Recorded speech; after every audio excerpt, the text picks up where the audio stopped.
السلام عليكم ورحمة الله وبركاته. أهلا ومرحبا بكم وحلقة جديدة من جوه جول مع يحيى. طبعا في الفترة ديت فترة التوقف بتاعة منتخب مصر وملاوي اللي هي مباريات اللي هي في مباراة يوم 24 في القاهرة وفي مباراة تانية يوم 28 في ملاوي. الفترة دي في مباريات بتتلعب هنا في مصر، وهي مباريات كأس الرابطة. كأس الرابطة عندنا كان في مباراة أول أمس ما بين نادي المقاولين العرب ونادي حرس الحدود، وانتهت الوقت الأصلي بنتيجة التعادل السلبي بدون أهداف، ولكن في ركلات الجزاء الترجيحية قدر نادي حرس الحدود إنه يفوز على نادي المقاولين العرب بنتيجة 6-5. امبارح كان في مباراتين في كأس الرابطة، ولكن كان فيهم إثارة أكبر بالأهداف اللي أحرزت، ولكن برضو انتهوا بالتعادل ولعبنا ضربات جزاء ترجيحية. المباراة الأولى كانت ما بين نادي غزل المحلة ونادي الإسماعيلي، المباراة التي أقيمت في ملعب غزل المحلة. انتهى الوقت الأصلي من المباراة بنتيجة 1-1، وقدر نادي الإسماعيلي إنه يفوز بركلات الجزاء الترجيحية 7-6. مباراة كانت ماشية في الدقيقة الثالثة، قدر النادي الإسماعيلي إنه يخطف هدف عن طريق فراس شواط. كان يستلم كرة من ناحية اليمين ودخل بيها جوه منطقة الجزاء وشاط شوطة في الزاوية الضيقة تدخل على شمال حارس نادي غزل المحل. وفي الدقيقة 43 شبيهة بالهدف لنادي الإسماعيلي، ولكن المرة دي لنادي غزل المحلة، ولكن من ناحية الشمال.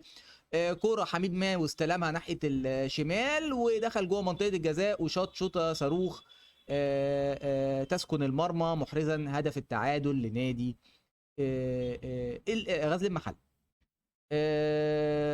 وبعد كده لعبنا ركلات الجزاء الترجيحية اللي انتهت بفوز نادي الإسماعيلي 7-6.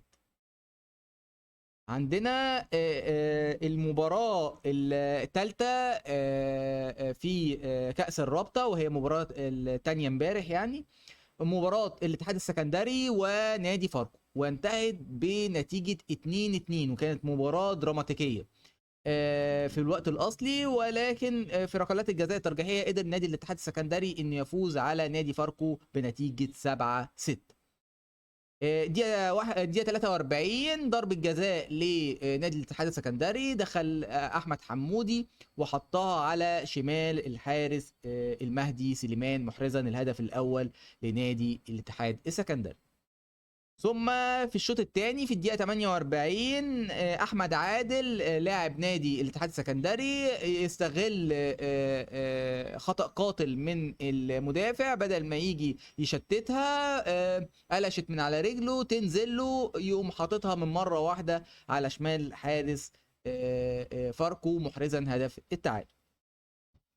ثم يضيف محمد محمود لاعب نادي الاهلي السابق في الدقيقه 72 الهدف الثاني للاتحاد السكندري، بعد ما اوستن اموتو شاط صاروخ من على حدود منطقه الجزاء ترد من حارس مرمى نادي فاركو، اللي يدخل ويعمل الفولو مع محمد محمود ويحرز الهدف الثاني لنادي الاتحاد السكندري. ثم في الدقيقة 7 من الوقت بدل ضايع، الحكم كان مدي 6 دقايق وقت بدل ضايع، وفي آخر دقيقة خالص في الدقيقة 7 من الوقت بدل ضايع قدر كينجسلي سوكاري إنه يحرز هدف التعادل لنادي فاركو من كرة عرضية من ناحية الشمال، دخل برجله وحطها على ال6 يارد لتسكن شباك المهدي سليمان، محرزا هدف التعادل لينتهي الوقت الاصلي من اللقاء 2-2، ويلجأوا الى ركلات الجزاء الترجيحيه وقدروا ان هم يفوزوا 7-6. طيب نتنقل الى موضوع اخر، وهي اخبار النادي الاهلي. عندنا النادي الاهلي بيفتح خزائنه لصفقه سوبر، وهي صفقه موليكا.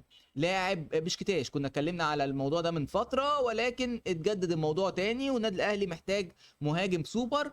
كان في قلق الفتره اللي فاتت من ان هم يدفعوا فلوس كتيره في لاعبين اجانب تاثر على اوضه اللبس بعد كده، وكل لعيب يقول انا كمان ارفع لي العقد بتاعي وبتاع، وفي نفس الوقت ان النادي الاهلي دايما عنده سقف لل سقف ليه يعني سقف ليه العقود بتاعه اللاعبين، فبالتالي مش عايزين يجيبوا كانوا صفقه سوء، ولكن بعد كده النادي الاهلي او صفقه غاليه. النادي الاهلي تراجع عن هذا الكلام في اخر اجتماع، وقال ان احنا لازم بالبلدي كده الغالي ثمنه فيه. ففتحوا مفاوضات مره اخرى مع موليكا لاعب بشكتاش. هنشوف هتتم على ايه الفتره القادمه. عندنا مستر كولر مارسيل كولر رفض انه يلعب كأس الرابطة، وقال انا بجهز اللاعبين الاساسيين بتوعي لمباراة نادي الهلال السوداني الحاسمة في القاهرة يوم 1/4 للتأهل لدور الثمانية، وعنده مباراة مهمة جدا يوم 8/4 مع نادي بيراميدز في نهائي كأس مصر. فبالتالي هو بيقول انا مش هغامر باللعيبه اللي معايا ديت، وبناء عليه النادي الاهلي سيصدر بيان خلال ساعات بعدم خوض او الانسحاب من بطوله كأس الرابطه بعد ان رفض الاتحاد الكوره تأجيل المباراه. عندنا النادي الأهلي يحصل على موافقة أمنية بحضور 40,000 مشجع في مباراة الهلال السوداني، وفي في الوقت الحالي كلام أو مفاوضات مع الجهات الأمنية لزيادة العدد ل70,000 متفرج. عندنا مدير الفني النادي الهلال السوداني تاني مرة يقولها، يمكن مرة قالها بعد مباراة الهلال وصن داونز اللي انتهت بنتيجة التعادل الإيجابي 1-1. قالها تاني، وهو قال إن هو هيجي يتأهل من قلب القاهرة. هنشوف الكلام ده هيحصل ولا مش هيحصل.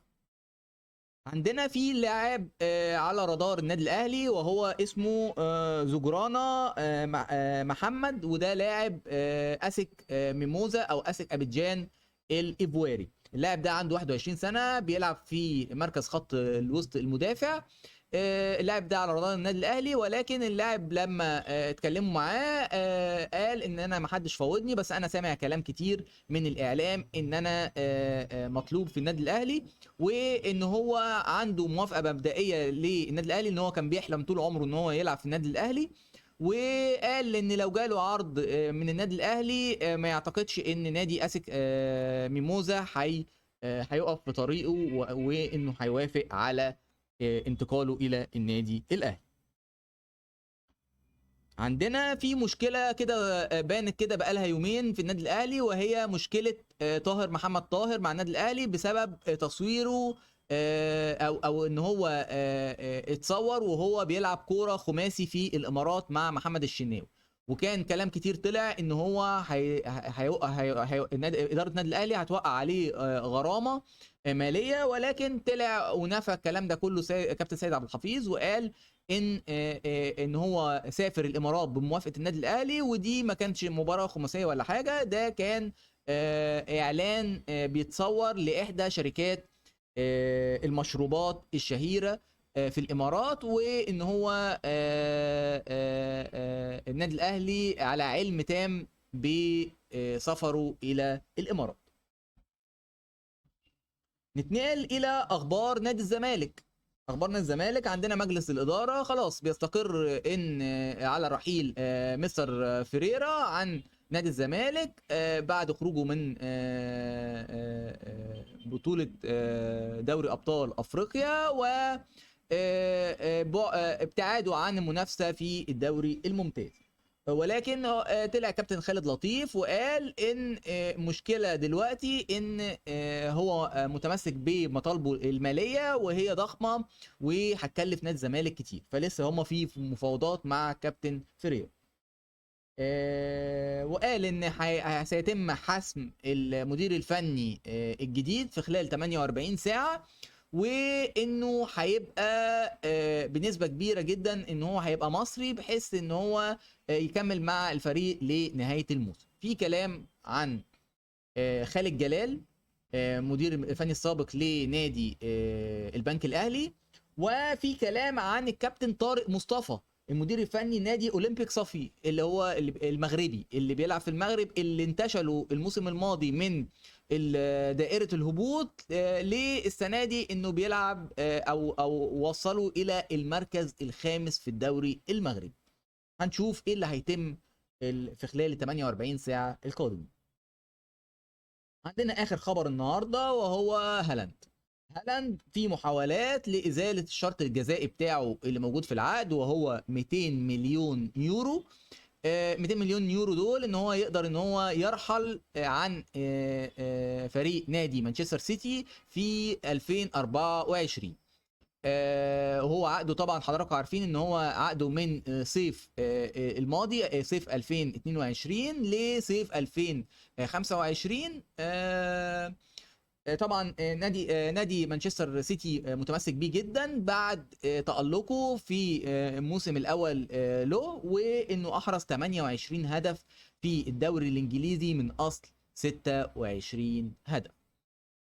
دي كانت اخر حاجه معانا النهارده. نلقاكم في حلقه قادمه من جوه الجول مع يحيى، والسلام عليكم ورحمه الله وبركاته.